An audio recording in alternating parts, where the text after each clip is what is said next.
Salut à toutes et à tous, j'espère que vous allez tous très bien et que vous êtes en train de passer une excellente journée.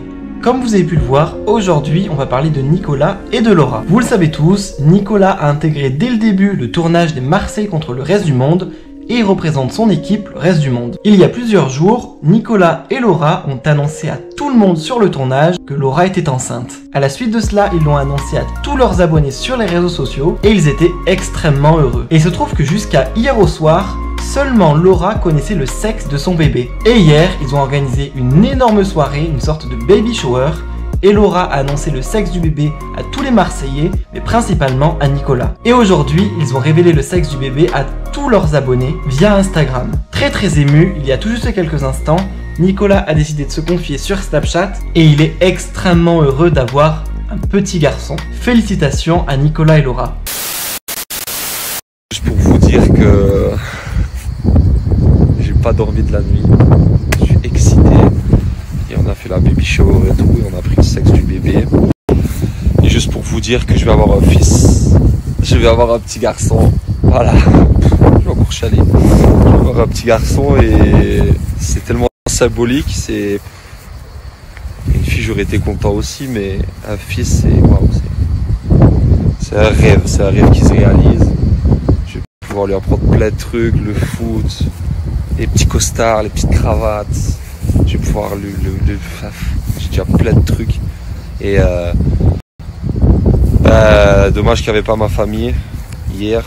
Mais il y avait quand même la femme de ma vie, il y avait quand même mes amis, etc. Et voilà, on a passé un super bon moment. Et je suis encore un peu sous l'émotion, donc je trouve pas trop mes mots. Mais voilà, c'était pour vous dire ça. Et j'espère qu'il fera du show aussi.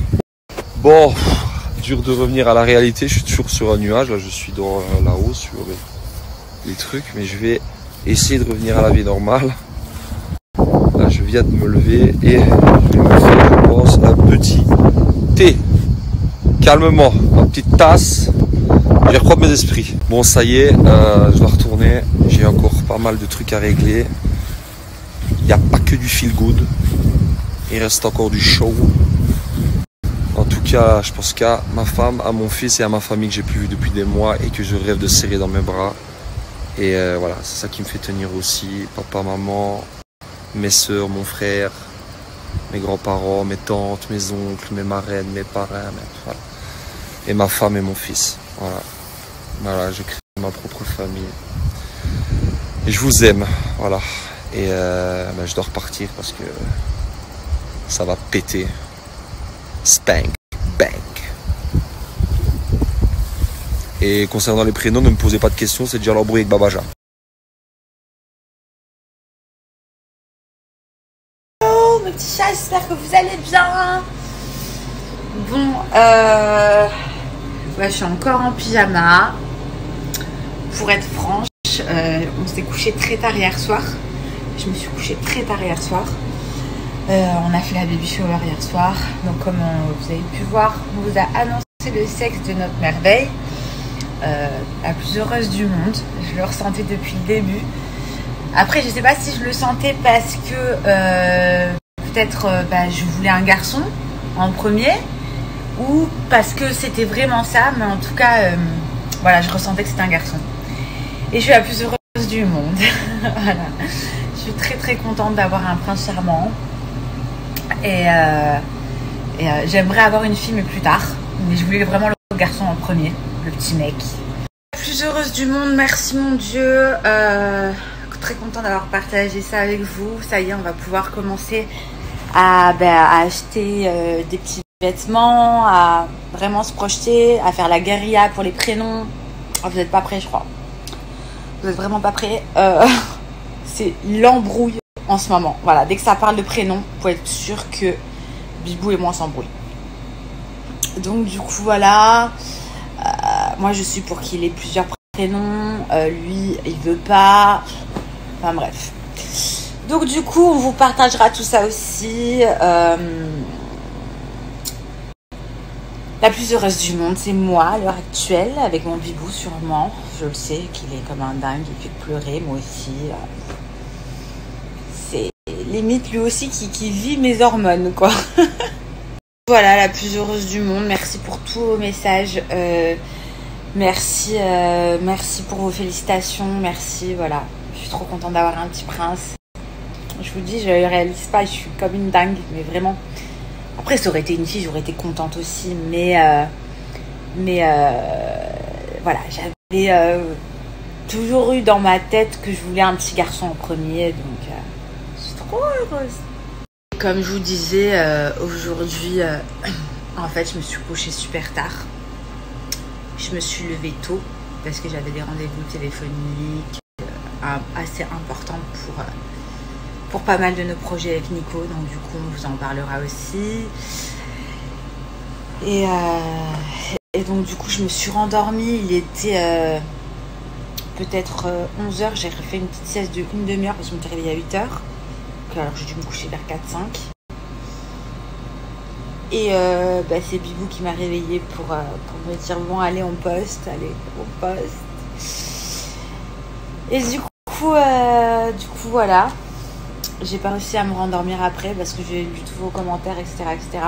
Et autant vous dire qu'alors aujourd'hui c'est grosse fainéantise, grosse flemme. Voilà.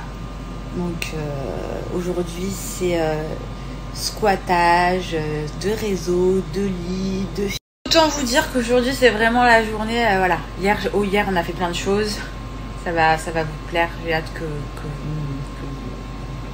voyez tout ça. Et autant aujourd'hui, voilà. En fait je me rends compte qu'en étant enceinte, j'aurais pas pu faire le tournage H24. Franchement c'est trop fatigant. Et puis voilà, puis les problèmes, etc. Parce que croyez-moi qu'il y en a, des problèmes. Donc du coup, voilà. Donc je suis quand même contente de pouvoir me reposer. Parce que eux, ils se reposent pas. Aujourd'hui, c'est squattage en pyjama. Je me suis levée, j'ai pris une douche, je me suis remise en pyjama. C'est ma tenue du jour, voilà, Pikachu. Et voilà, on va regarder tranquillement des dessins animés. On va peut-être manger un peu des trucs qu'il faut pas, si bébé a envie. Parce que, en fait, je crois que mon fils, c'est très compliqué niveau alimentation. C'est bizarre de dire mon fils maintenant, oh là là. Pardon. Parce que, en fait, il est un peu comme son père. Je vais vous expliquer pourquoi. Parce que quand je mange, genre, léger, de la salade et tout, genre, je sens qu'il aime pas. Du genre, après, je vais avoir un petit peu de nausée, je vais être un petit peu burk. Tandis que quand je mange de la daube, genre des trucs super gras, alors là, ça passe crème, quoi. Genre, le petit, bien sûr, il danse la capoeira dans mon ventre. Donc, je me dis, c'est vraiment le fils à son père, quoi. Il faut que je réfléchisse aussi pour la chambre. Je crois qu'au début, je vais lui faire une chambre super neutre. Je vous dis la vérité. Dans des couleurs neutres. Et par la suite, je vais lui faire la chambre à Simba. Ouais. Je vais lui mettre des Simba partout. Je vais lui faire la chambre en savane, le gosse. Je suis tellement contente de vous jure. Non mais j'aime trop le Roi Lion. Donc du coup, j'espère qu'il aimera lui aussi le Roi Lion. Mais tout ça plus tard. Parce que pour un nouveau-né, j'aime bien les chambres neutres. Mais après, je vais lui faire une savane. Ça va être bien. On va s'éclater. Je vais pas lui mettre genre Scar ou quoi. Hein. Non, je mettrai que des gentils. Mufasa, Yago, tout ça. Et Simba partout. Simba et Nala.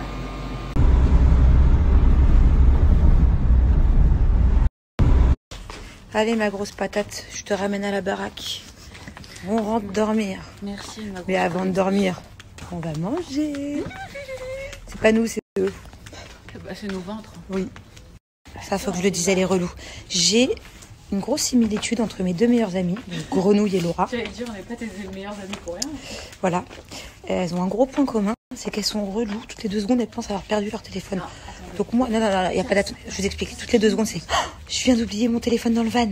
Et moi, je continue ma route parce que je sais qu'il est dans son sac ou qu'il est quelque part. En fait, elle l'oublie jamais. Enfin voilà. Donc à chaque fois, toujours pareil, quoi. Elles passent leur temps à chercher leur téléphone qu'elles oublient jamais, en fait. Je sais pas si vous m'avez compris. Si vous avez une copine comme ça aussi.